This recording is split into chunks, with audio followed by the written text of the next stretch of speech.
And welcome to LinkedIn Live with me, Liz Ryan, on Thursday, June the 23rd. We're talking today about resumes, one of my favorite topics, how to make your resume more powerful and more interesting, and to convey more information through your resume by putting a human voice in it, meaning your voice. So, welcome. I'm really glad you're here. Go ahead and leave a comment. Just say hi. Tell us where you're from if you'd like. It's really fun to see where everyone is joining us from. And of course, if you have questions during the LinkedIn Live session, go ahead and type your questions in the comments as well, and I'll answer as many questions as I can.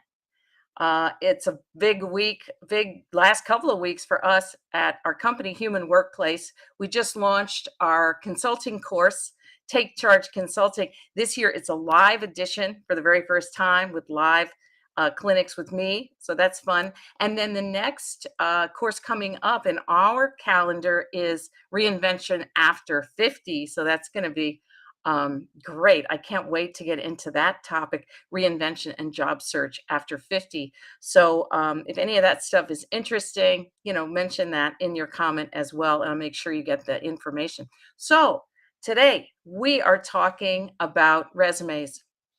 And I just want to frame this resume conversation with just a couple of thoughts about the workplace and how it's changed.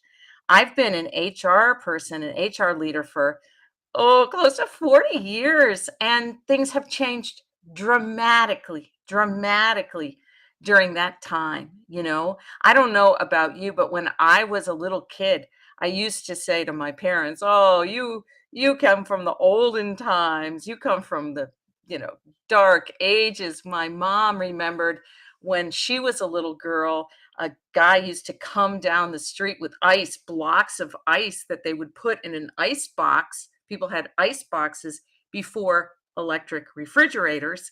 And so this guy brought chunks of ice in a horse-drawn cart. And I said, "You had horses driving down your street in the city of Chicago, Mom. Wow, you come from the olden times."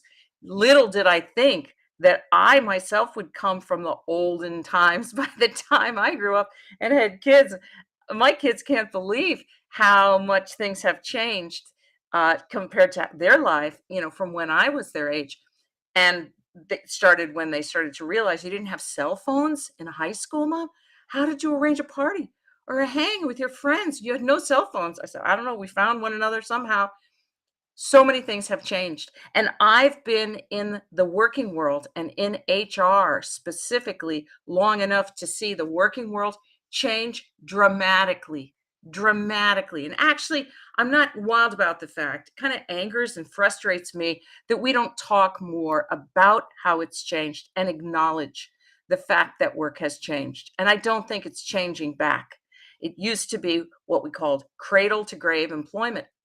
My dad took a job and kept that job for over 40 years. That's what people used to do.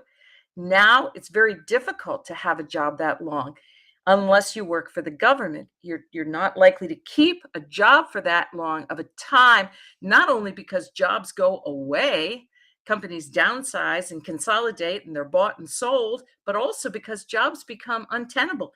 You can't earn enough money by staying in a job a long time because of something called salary compression. You probably know what that is. That's when you stay in a job, you get a 2 or 3% salary increase every year, but the job itself is worth more on the outside talent market. People coming in will make more money than someone who's been in the job. That's not right. That's not right. So we have to take charge of our careers now because no one is going to run our career for us. Employers used to do it. We used to sit in meetings and talk about career paths for individual people and for groups of people. They would lay it out, they would show you a diagram. Well, you're joining our company as a customer service representative. And the career path that our typical customer service representatives follow here is they move into outside sales after a couple of years, or they move into whatever, technical support, or they go into an entry level marketing job. And we would show them, here's all the jobs and here's all the avenues that are available to you. That's very unusual now.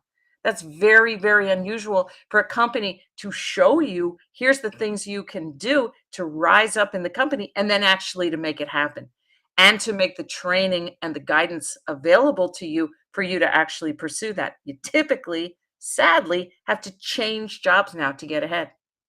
So, this is the big, big, big change in the workplace that I've witnessed over these close to 40 years I've been doing HR is that we now are entrepreneurs. If we work for someone else or if we work for ourselves, doesn't make a difference. We're still entrepreneurs. We're still business owners. You are a business owner.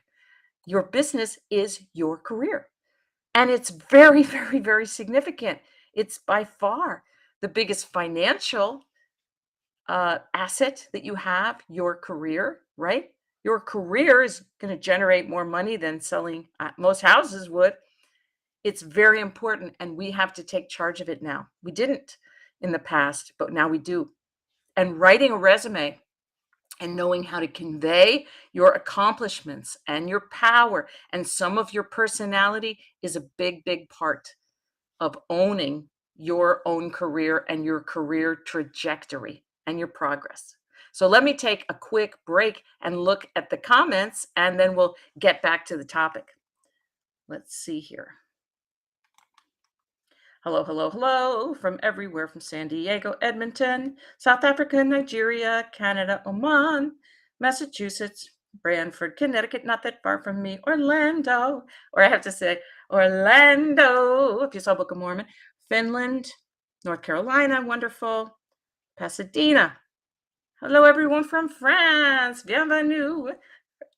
From France and Chicago, one of my favorite places, Ohio, Angola, so wonderful. Newcastle upon Tyne, we're so happy you're here.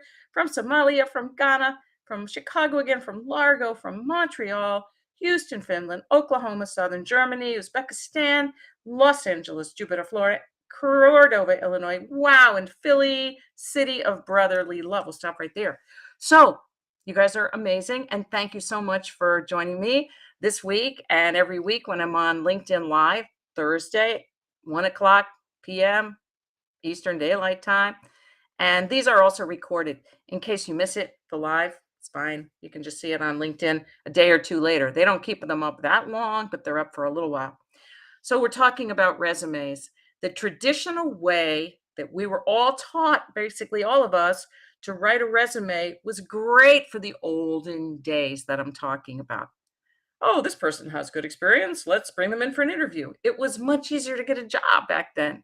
I remember sending out paper resumes. You might have to be almost as old as me to remember sending out the paper resumes with a cover letter typed. One resume, cover letter, dear so and so, dear sir or madam, we used to say. Don't say that anymore. We used to say, I noticed your ad for a blah, blah, blah. And we would talk a little bit about ourselves, attach the resume, put it in an envelope, off it goes. You get a call. You would get invited to an interview, like 1 out of every 4, 5, 6 resumes. Doesn't work that way anymore. I really didn't like it when the automated job search thing came in around the year 2000, 1999, 2000. I was writing columns then for Chicago Sun-Times and Yahoo and whoever, Business Week. And I said, this is not going to be good. And it hasn't been good. You know why? Because when it's so easy to apply for a job, click, click, click, Indeed, LinkedIn, whatever, bing, bing, bing. I just applied for 6 jobs. What's the natural, unavoidable, inevitable outcome of that? They don't read the resumes anymore. They're deluged. They got too many resumes to read. So they use a keyword searching algorithm, a filter to go through the resumes. So it makes people tune out and say, well, then I'll just keep spraying resumes all over because it's a game of chance in the end. But here's the thing, it's not. It's still not, because someone, a human being, has to read that resume. Even if it has all the right keywords, they have too many resumes or applications that have the keywords they're looking for to interview them all. They couldn't possibly interview all those people. So the question becomes, who will they actually interview? They're going to have to read the resume and make decisions, yes or no. Now the keyword searching algorithm is out of it. Now it's a human being. You made the first cut on the keywords, right? The second cut is a human cut. Does this make sense what I'm saying? It's a person, a living person looking at your resume. And that is why I'm doing this workshop today, to talk to you about what your resume needs to look like to have that person say, oh, yeah, we have to meet this candidate. It's going to be, it's not going to be this language that I see around LinkedIn and elsewhere, you phrases to use in your resume. No. Results oriented professional, motivated self starter. Why? Why? Why on earth would we want our resume to look like every single other resume out there? That's the worst thing you can do, is water down and gum up your resume with this awful, say nothing, trite, done to death business jargon that doesn't even mean anything, right? We want to go in the opposite direction and bring as much of you out in the page as we possibly can. And to do that, we use a human voice, because you're speaking to another human. You got past the machine. Now you're speaking to another human. Now, there are also scenarios where you will not go through the black hole job search deal. You will not submit an application or a resume into the applicant tracking system, the technology that I hate, um, because there are other ways to get a job, right? When a recruiter takes your resume, you might fill out an application later in the process, but that's not your first approach to the organization or to your hiring manager. The recruiter is your channel there, okay? The recruiter is the conduit. Now it really matters what your resume says. It needs to have keywords, yes. It does need to include the tools and the technologies that you've worked with, but more than that, it needs to show you in your glory on that page, 1 or 2 pages. And that requires a human voice. It requires a little thinking and a little wordsmithing about what you want to say. There's another scenario, that is your friend, people that you know, a colleague, an ex coworker brings your resume to their job and hands it to someone. Again, keywords have to be there, but what they see on the resume is what you decided to put there. It's very, very, very important. Okay. And so the first thing that you have to decide in order to write a really strong resume with a human voice is what kind of job you want. I understand it's a self-reinforcing, awful death spiral, right? Well, companies just, throw out all these job ads. Why don't I just throw out all these resumes to match all these job ads? Oh my gosh, I haven't heard. I got one response out of 100 resumes. So you feel hopeless and you send out even more. And it's this awful um, sort of downward spiral. Your self-esteem gets trashed and you use a lot of time and you don't feel like you're doing anything.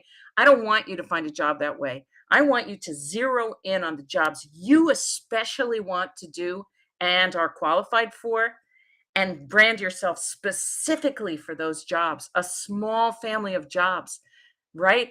Not I can do any sales or marketing role, but so what? That it doesn't even make sense. There are literally tens of thousands of sales and marketing roles, right? So figure out what is your sweet spot and then brand yourself for that, right? Is it public relations for not for profit? Is it is it inside sales? Is it sales training? Is it, there are so many choices. You got to pick one for starters. We call that in our courses a place to put your canoe in the water as a job seeker. You got to pick a place. You can't say, I could do all this stuff. Nobody has pain related to all this stuff. But people do have pain related to inside sales, generating leads, closing big accounts, taking care of Fortune 100 clients, millions of other things too. You've got to identify what kind of pain you solve and brand yourself as the person who solves that kind of pain. That's how you get your resume to get attention and get those interviews. We'll talk about interviews, but once you get the interview, your chances are so much greater of getting the job. First, you got to get the interview. And it's not going to be by taking one generic, boring corporate speak resume and sending it all over creation. That is just soul crushing. That's not good for you. Let me take a look at the clients. The clients. Look at me. I'm thinking ahead to your clients at rather the comments. Welcome to everyone I did not welcome before. So happy that you all are here. Blah, blah, blah. Okay.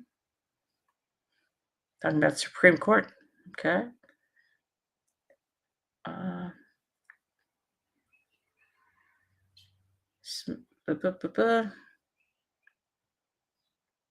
It's like a long poem, right? Okay, I don't see any questions yet. Should digital portfolios replace the old structure of a resume? I mean, I love digital portfolios, but it's not gonna replace a resume. They still wanna see your resume. What you can't do to someone who asks for your resume, say, "Go look at my portfolio." They're like, "No, I wanna see your resume," right? Because it's linear. It says, "Here's what I did. Here's where I worked." We haven't left the resume format, um, format yet. Uh, yeah, you're blocked, baby doll. Here, coming up. Um, not the person who asked about the digital resume, but a troll. There's such a thing as LinkedIn Live trolls. Who would have thought? Okay, so you pick where you want to be, the kind of job you want to be in, and let's just pick. We mentioned PR for a not-for-profit. I want to do public relations for a not-for-profit.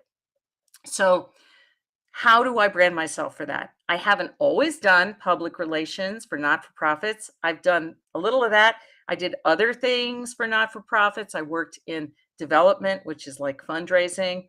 I've worked for not for profits, but now I want to work as a PR person in not for profits. So all you do is you say, that is my point on the arrow, public relations for not for profit organizations. So I'm going to do two things.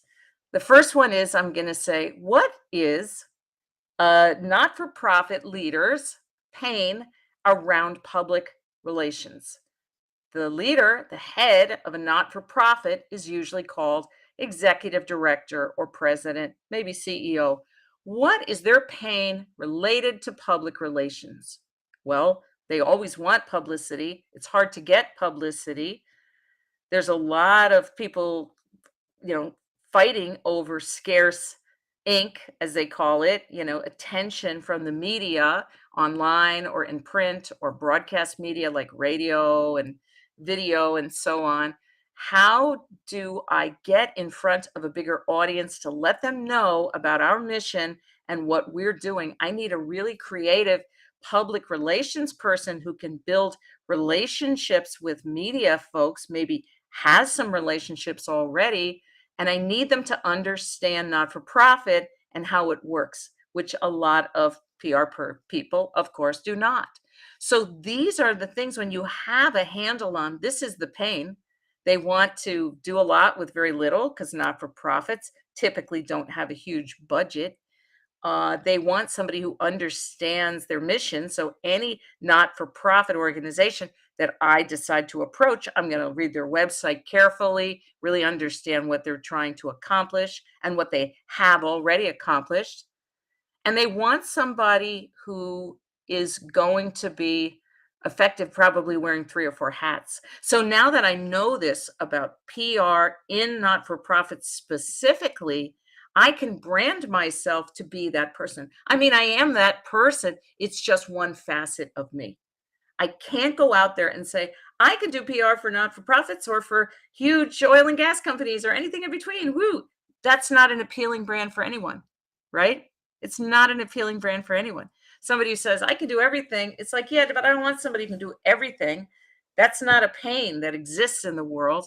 I have my specific pain in my specific sphere, and I want to know that you are familiar with it and can handle it, right? I do a lot of consulting and coaching. And people always ask, have you ever consulted with a whatever, whatever the kind of company they are? Have you ever consulted with this kind of company? And I kind of laugh inside because, like, it's not different, but I understand from their perspective, they want to feel heard and seen and valued. And I say, oh, well, I worked with these guys, or I've done this, or I've done that. Same thing with career coaching. Have you ever worked with somebody who was a physician and then became a whatever, and people want to feel seen. We all do, and hiring managers do. And so when you tailor your resume to a specific set of roles you're going after, it's already much stronger. And then the second piece is to put a human voice in it, a conversational tone. So in the summary, for example, of your LinkedIn profile and the summary of your resume, instead of multi-skilled business leader with extensive experience, and we're already asleep. It already sounds like every single other person. There's nothing there. We don't get this. We don't get a sense of you. We don't get a sense of what's different about you or even what you care about. So you say, I am a senior product manager who's who loves to bring new software products from conception to launch and get them out to market, successfully. And then you tell a story. At Wiggly Devices, I helped launch the whatever it was, uh, Slinky Soft product that won Best Product of the Year. A very quick story. You're going to use a human voice like the word I, like complete sentences. This is what grabs the reader. Just like when you're reading stories on your phone, you're reading articles. What are you attracted to? Something that feels real, a story or something that comes from another human being, not this gross, like old-fashioned, motivated self-starter, works well with all levels of staff. Who doesn't? Why would we say that, right? We have to examine the language. What's the worst one I saw? Meets or exceeds expectations. That's like military. Meets or exceeds expectations. What does it even mean? And also, if you exceed expectations, why would you mention you sometimes only meet them, right? Or proven track record of success. We're not going to say that. It doesn't resonate and it actually sucks away your juice and your power and what makes you you.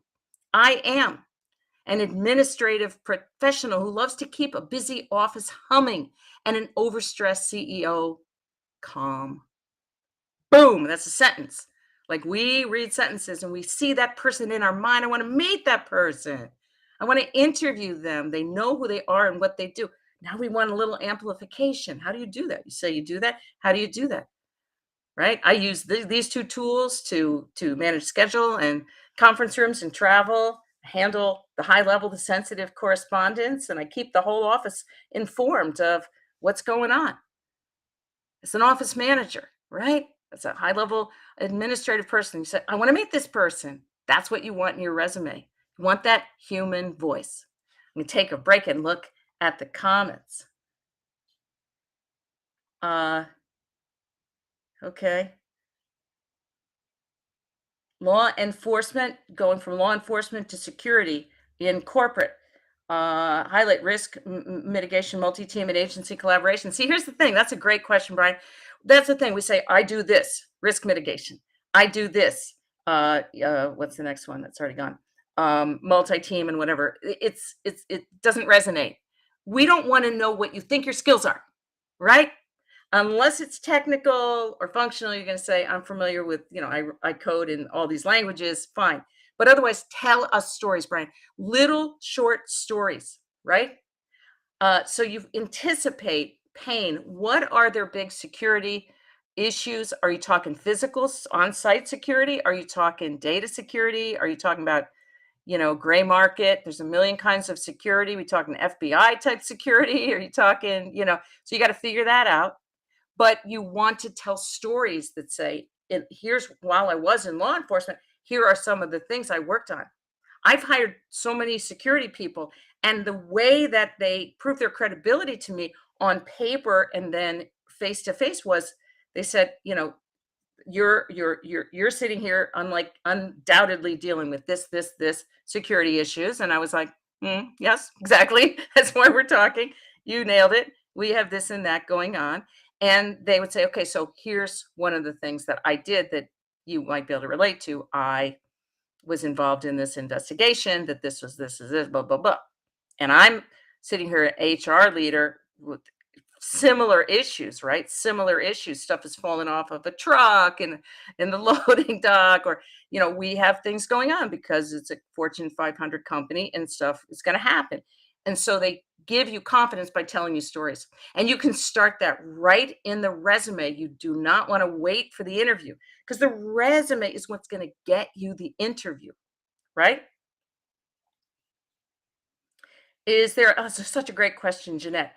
Is there a way to positively address a pain point you're great at resolving without putting a negative to your past employers? Yeah, all companies have problems. Great question. All companies have problems and we solve the problems. So mentioning that you solved a problem is not a slur or a black mark on your past employer, right? You just say, I handled this thing, I took this thing from here to there. That's what business is. That's what work is just solving problems like we used to do when we were 2, 3 years old and we were solving little physics problems, in the sandbox. It's solving problems. It doesn't make your company look negative that they had problems and you solve them. It makes them look really smart for hiring you and addressing the issue. We're going to have to talk about how we solve problems. There are some sensitive things you probably wouldn't put out there in your resume or your LinkedIn, right? Like I discovered our CEO was having an affair with his assistant and I spearheaded a task force to get him out of there and indict it. No, you're not going to say that. If that happens to you, write to me and I'll give you some words. But most situations, you say, I solved this thing. It's normal. That's all we do is solve problems. And believe me, every senior level executive, when they're job hunting, they will say, I resolved a long-standing, billing thing. I resolved a thing. I took care of a thing. I took it from A to point Q. It's not a slur on your. What would your last employer expect? That you would never say what you did for fear of hurting their feelings, that they had a few problems at times? Like, yeah, that's all we do at work is solve problems, right? That's all we do. So it's okay. As long as it's not ultra sensitive, like lawsuits and, criminal activity, go ahead and claim what you did. Most people don't claim what they did. They list their tasks and duties. Don't do that. Anybody in the job would have had the same tasks and duties and responsibilities. Tell us stories. We call them dragon slaying stories. Times when you slew the dragon. Or if that's too violent, then you tamed the dragon, right? You took care of the problem. Question, Kathy, do you advise that a human voice resume now makes it unnecessary to have a cover letter? Great question. No. The resume is the resume. The cover letter, this gets into, I don't, I'm not a big fan of cover letters. I devised something called a pain letter. It's trademarked. And the term human voice resume is also trademarked. And I always like to mention that because it's actually human voice resume with a TM, because theoretically the only human voice resume is one that we would write for you or help you write. But certainly folks can learn to write a resume with a human voice and in the human voice resume style. So no, we invented and teach something called a pain letter that replaces a cover letter. Not when you're applying for jobs online. You have to use a cover letter, a little cover letter that amplifies the resume and ties it more directly to the role. So a cover letter for an online application, Kathy, might say, you'll see my resume in my interest for I'm trying to wordsmith on the fly. My resume indicates that I'm interested in, or I've been doing digital marketing and interested to talk with you about your digital marketing coordinator role. Um, I'm especially strong in this and I really love this. I've been getting more interested in that. And I'd love to hear more about what you're dealing with, you know. But a pain letter replaces a cover letter, and it's not used in online applications, but it's used when you reach out to a hiring manager directly, which is another great way to get a job. If you have your eye on a specific role, or even if you don't know whether a company is hiring, you can send a pain letter to any hiring manager you want. You're allowed to, right? It's a free world, right? And you say, "Dear Jane, I was thrilled to find your company blog and read the article that you wrote about, uh, you know, natural agriculture. And I love your observation that kelp is the new hemp," or whatever she said. Then you go, so wow, you got her interest. Oh, she's this person read the blog and they agree with me on this topic. Okay, that's really cool. Then you have a paragraph break and you say, this is the pain letter. I can only imagine that with your new distribution deal with whoever, Trader Joe's, because you read about it on their website, under their press releases, they put it out there. They're proud of themselves. I can only imagine that with your expanded distribution into Trader Joe's, that your digital marketing team is going to be right up against the wall. It's okay to use vernacular. It's refreshing because everybody uses this business speak that puts you to sleep and just wipes all your personality and your spark away. I can only imagine that your expanded distribution through the Trader Joe's partnership will be taxing your talented digital marketing team to the limit. Now you tell a story, dragon slaying story.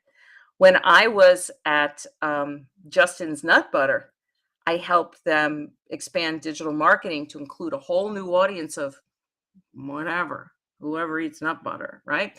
Or to reach the, elusive millennial population or whatever. You tell a teeny story. So you've got a little hook to get them to read something about them. Then you've got a little pain hypothesis, I can only imagine, or I wouldn't be surprised, right? You can also Google the term pain letter and find my gazillions of articles about this that walk you through these steps. The third piece is your dragon slaying story that attaches you to the pain and the pain relief. And then the end of the pain letter is if any of this warrants a phone call or email correspondence, my contact info is on my resume. You staple it to the resume in an envelope, old school, into the mail to their business address. Even if they're working from home, that will delay things a week maybe while the person in the mailroom gets them the letter, but it's worth it because the physical thump of the letter, what? Who's on me a letter? Jane? What's Jane? What's the story? Oh my goodness, I should at least talk to this Jane, whether they have a job opening or not sometimes. We're taking charge of our career and inserting ourselves into the process, disrupting the process, questioning the process rather than just kind of going along. Well, I guess I better take my chances, right? We can't afford to do that anymore. We're all business owners now. And really, looking for a job is no different than networking. It's no different from talking to people about consulting, where they might need help, right? It is no different. And that's something we take in ourselves. It's like, oh, I feel scared about this. Yeah, because our whole lives we've been told you're a lowly job seeker. And if you don't own a company, you have to just crawl to the foot of the throne and ask for permission to kiss the hem of His Majesty's garment. Those days are over. Those days are over. You have so much to bring to your next employer. They will be lucky to get you, but it requires a change in mindset. It requires saying, I don't know if you're dealing with this kind of pain, but a lot of people are. And, that I really specialize in, I get into, digging into these issues and I'd love to talk about it. Right? It's different, but it's very, very, very, very empowering and very successful. Okay. After 17 years loyalty, how would this be explained to possible future employers? That's an easy one, Kevin. If you're leaving your company after 17 years, you say, I worked there 17 years. That's the story. After 17 years, there was diminishing returns in terms of my opportunity to keep growing and learning. And the reason I left before getting a new job was simply that that job required my all, my every waking breath and idea, and it wasn't the kind of job you could perform to my level of satisfaction while I was conducting a job search. So when it was time to leave, and that was obvious, I resigned to have an orderly transition and then to devote full time to my job search. But do you see that this is all confidence driven, Kevin? This is not just words. You have to feel that. This is what I chose to do. A lot of people get questions about gaps. Why do you have a gap? How dare you have a gap? You took 3 months off from work. That's super scary message, isn't it? Like back to the galley, little galley person, and grab one of those oars. Like what? I don't get 3 months off, 6 months off after 15 years of working. What? Right? But if they ask, you back them up a little bit, very sweetly, with a smile in your face and in your voice by saying, oh, yes, and what a much needed break it was. I had actually worked for 14 years without more than 2 weeks. Can you imagine? So getting just back in touch with my life and my house and my plants, my cat, it's just been incredible, right? Don't let anybody put you down. Don't anybody let you feel less than. You are not less than anybody. But we have messages coming at us that, job seekers have to take crumbs. Not now, certainly not now. You take pride. Everything you did, you claim it on your resume. You did it, you claim it. You weren't supposed to do it. Your boss didn't know you did it. You never got credit for it. Your boss wouldn't even acknowledge that you did it. Too bad for them. They're not in the picture anymore. They have no power over you. Once you decide decide to start job hunting, your old boss is really a bit player in your screenplay. They got nothing to say about what goes in your resume. We're taking back our power, right? That's a real practice like yoga. It's a real practice to say, yeah, I have more power. I feel that, but I haven't been told that. That's why I'm telling you. Questions?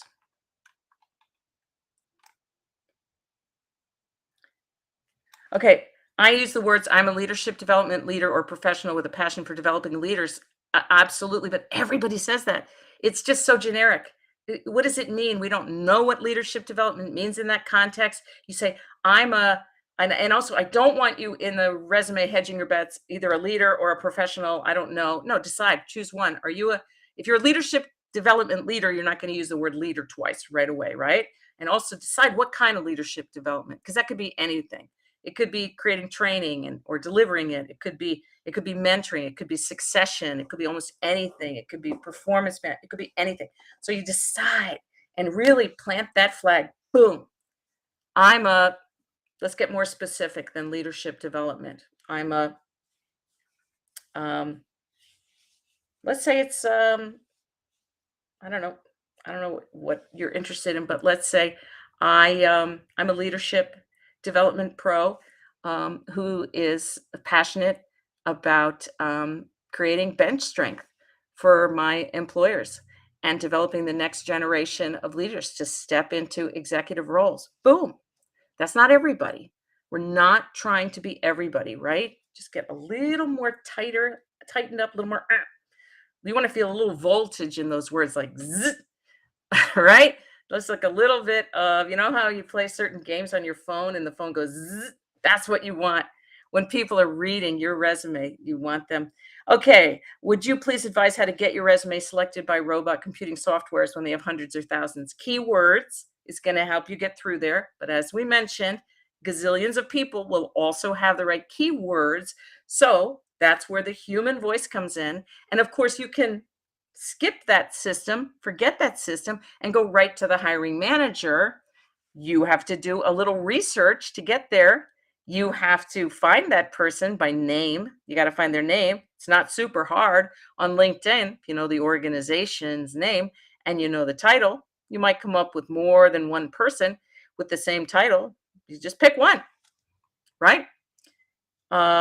I am having a tough time wording skills that translate from the educational leadership role. Principal, beautiful. Hats off to you, Louisa. Such a hard job. Such a hard job, especially these days.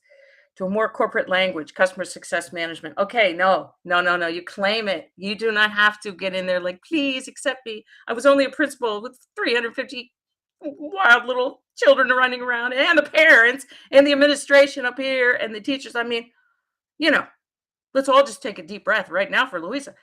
You say, I am, name yourself what it is, the new thing, right? What did you say? I think you said customer success. I'm not wild about that. I'm not sure what that means. I've been a corporate person since the dawn of time.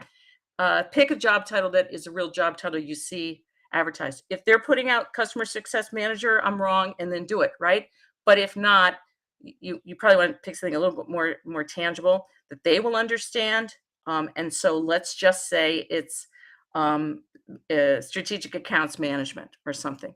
I'm a strategic accounts manager with a background, right? Juggling numerous high stakes projects and priorities in the education field, and rose up from a entry level, newbie teacher to run, whatever the school with this budget and this number of staff and customers in the form of obviously our students, my staff, the parents, and the larger community. I mean, just go ahead and claim it proudly. We don't have to say, please let me in. And I know that's our society, that's our culture. Constantly like asking for permission, like somehow what you did isn't good enough. It's good enough.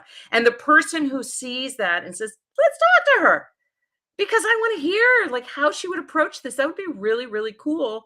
How she would approach this. I know this woman is a cat in the hat juggling 15 things. and having to make tough decisions and feeling very alone in making those decisions and having to have hard conversations. And anybody that could make it through as a principal or an educator these last 2 years, they can handle these accounts, right? So it's a shift in our mindset, and you surround yourself with your friends and family who really get you and appreciate you, and you get them to tell you why you will rock and rule at this job. Okay. Job seeking is still a contact sport. I agree with that. And you can't get fired from a job you don't have yet. Isn't that the truth? Thank you for that comment. If a role doesn't specify any required certifications, do you believe they are necessary to obtain? How would you know which ones? How would you know which ones? You could spend the rest of your life getting certifications in hopes that somebody would find it appealing, but that's a lot of money and a lot of time. Don't assume certifications if they don't mention them. Would it be possible? Oops, I can't see here. I got two sets of comments here, and one of them is cut off. Let's see if I can find it.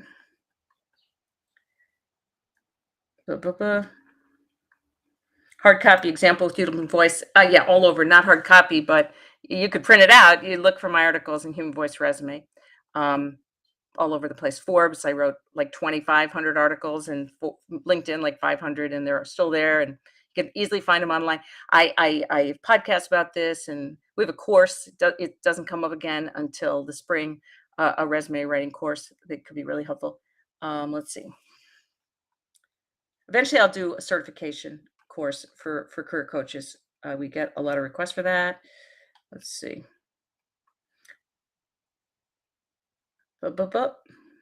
Any more questions that I did not answer? Yeah, customization. Customization from the customer's point of view, just marketing, right? What do they care about? What do they care about? And how do you match up with that, given your experience? We do the translation for them to help them see. Um, I think on a previous LinkedIn Live, I told the story about a woman who worked with us, and she had run an animal shelter, and she wanted a job as a customer service manager. She's kind of done with the animal shelter world. You can imagine it would really grueling after like 20 years.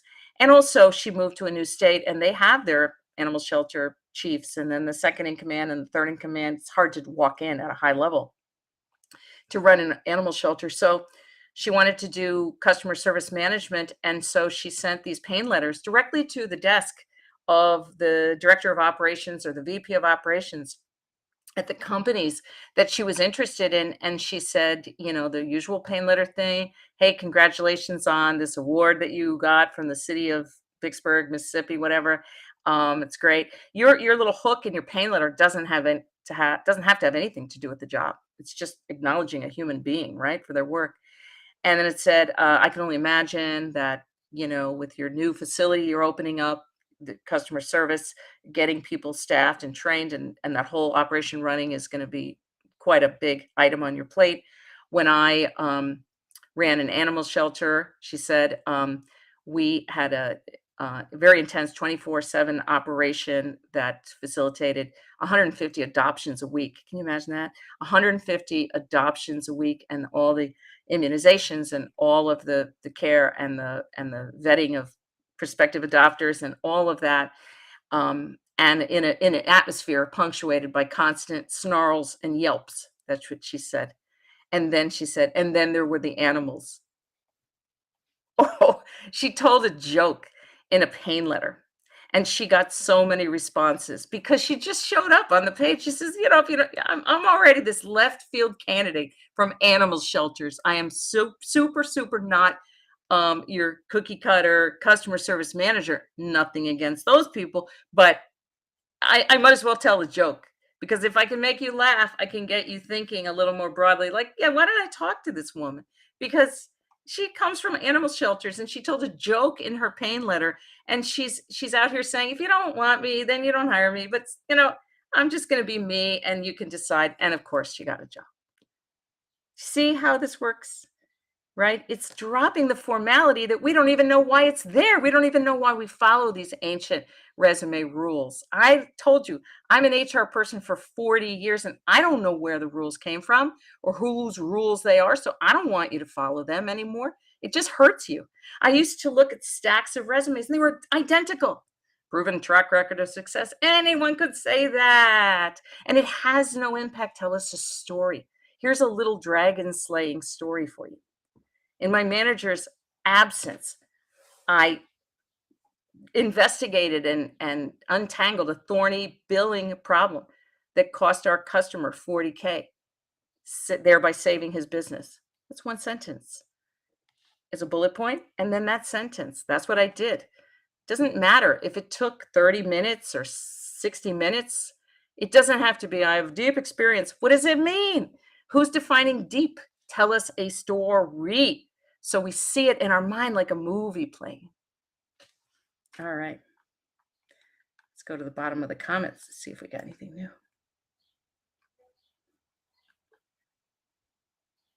How do you talk to consulting on a resume if you've been in and out of it several times? Great question. You don't even address it. They're all just projects anyway. All the jobs are projects. I would not make a big deal. I consulted, then I went in-house. I wouldn't distinguish between them at all. I would just say the name of the thing. At some points of time, you're going to emphasize the client name because you were really focused on them. Other points in time, you're going to emphasize I did smaller projects for a variety of clients. But you just make it really, it's your attitude going in. It's your ownership of all of it and your confidence in yourself saying, this is what it was. It was inside, it was outside. I follow the pain. People need my help. They ask for my help. I help them, right? Many of us have been in, we've been out, right? I don't make any distinction on my resume about how I got paid, W-2 or 1099, which in the US are the two ways to get paid, either on a payroll or just not on a payroll. Because, I taught at a university, they wanted W-2. I don't care. I wrote for Business Week, they wanted W-2. Makes no difference to me. I'm still out here doing the same thing. That's just a detail. It's like an accounting detail. That's the way to look at it, I think, Kimberly. Okay. We got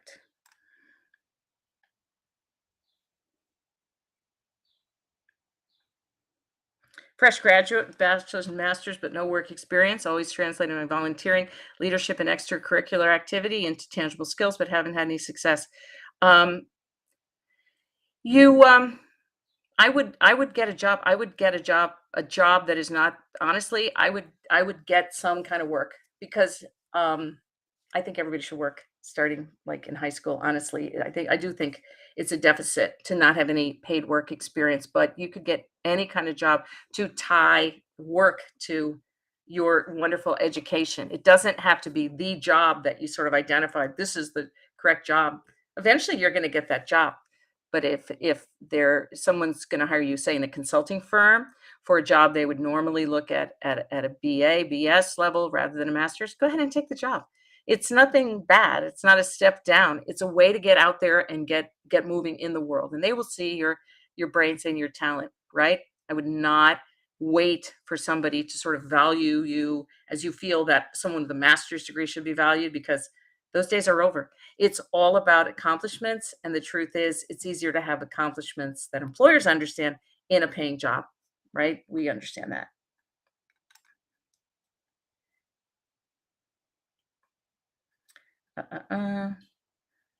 Hungry for more, but I have to leave. But Cornwall, what about Cornwall? Um, how to approach a full-time position from a consultant role. I think we spoke about this with Kimberly. It's mindset, really. There's no difference. I laid it out. You're interested in this role.